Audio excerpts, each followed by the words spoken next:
درمیانہ جلسہ. جلسہ کا لفظ جلسہ سے نکلا ہے. جلسہ کا کیا معنی ہوتا ہے؟ بیٹھنا. مجلس کس کو کہتے ہیں؟ بیٹھنے کی جگہ. تو جلسہ یعنی بیٹھنا. مراد ہے اس سے دو سجدوں کے درمیان بیٹھنا.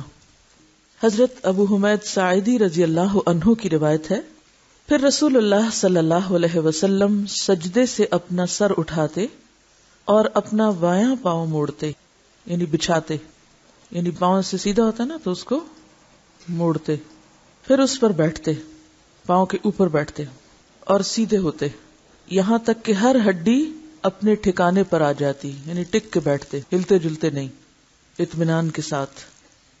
یعنی پہلے سجدے سے سر اٹھا کر نہایت آرام اور اطمینان سے بیٹھ جاتے اور دعائیں جو آگے ابھی بتائی جائیں گی ان کو پڑھ کر پھر سجدہ کرتے. یعنی دوسرا سجدہ اور پہلا سجدہ الگ کرتے کس کے ساتھ؟ دعاؤں کے ساتھ.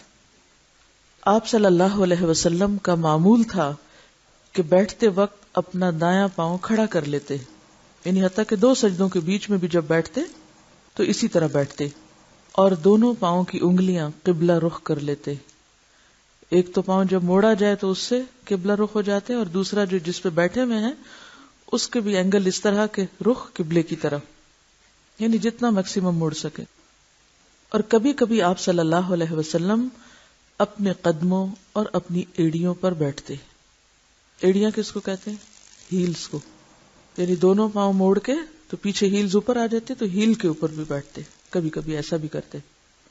یعنی دونوں طریقے ملتے ہیں. اور یہ دوسرا طریقہ جو ہے یہ صحیح مسلم میں موجود ہے، یعنی اس کی دلیل صحیح مسلم میں ہے.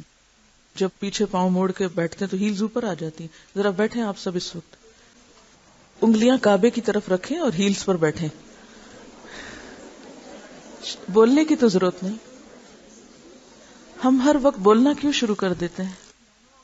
کتنا ہی اچھا ہو کہ ہم ہر کام وقار سے کریں اور آپس میں بحث مباحثہ اور ایک دوسرے کے اوپر انگلی اٹھانے سے بہتر نہیں کہ ہم اپنے آپ کو دیکھتے رہیں. اگر اس وقت آپ اپنے آپ کو دیکھ رہے ہوتے تو ایک لفظ بھی بولنے کی ضرورت نہیں تھی. جب تک ہمارے اندر اس درجے کا ڈسپلن نہیں آئے گا، علم نہیں آتا. انگلیاں کس طرف رکھنی ہے؟ کعبہ کی طرف. یعنی تو پھر مڑے گا نا پاؤں. جب مڑے گا تو کیا ہوگا؟ پیچھے ہیلز آ جائیں گی نا. پھر جب آپ ہیل پہ بیٹھیں گے تو ذرا تھوڑے سے ریز ہو جائیں گے. بس اتنی سی بات ہے. اگر اب سمجھ نہیں آئی دوبارہ پوچھ لیں. یعنی انگلیاں جب یوں ہوگی تو پاؤں یوں مڑ جائے گا نا. ہیل یہاں آ جائے گی، دونوں ہیلز، تو ہیل کے اوپر بیٹھ جائیں گے آپ، وزن پنجوں پہ آ جائے گا. ٹھیک ہے.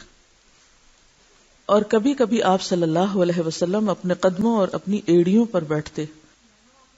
نبی صلی اللہ علیہ وسلم خود بڑے اطمینان سے جلسے میں بیٹھتے اور آپ نے اس شخص کی نماز کی نفی فرمائی جو دو سجدوں کے بیچ میں نہ ٹکے. لیکن بہت سے لوگوں کو تو پتہ ہی نہیں. عموماً لوگ دو سجدے کس طرح کرتے ہیں؟ یہاں ہم لوگوں کو چھوڑیں، ہم کیسے کرتے رہے؟ بس گئے سجدے میں، اٹھ کے پورے سیدھے بھی نہیں ہوئے دوبارہ چلے گئے. اتنی تیز نماز. تو مسنون طریقہ کیا ہے کہ ایک سجدے اور دوسرے کے درمیان پھر سکون ہو، پھر تھوڑا سا ٹکا جائے. اور جیسے کہ پیچھے بھی ہم پڑھ چکے ہیں کہ آپ صلی اللہ علیہ وسلم دو سجدوں کے بیچ میں اتنی دیر بیٹھتے جتنی دیر میں ایک سجدہ ہوتا. گویا سجدہ، بیٹھنا اور سجدہ، یہ تینوں کا جو ڈیوریشن تھا وہ تقریباً برابر ہوتا تھا. کبھی کبھی زیادہ دیر بھی بیٹھتے، یہاں تک کہ بعض لوگ کہتے کہ آپ دوسرا سجدہ کرنا بھول گئے ہیں. یعنی اتنی دیر تک استغفار پڑھتے رہتے. دونوں روایتیں بخاری کی ہیں.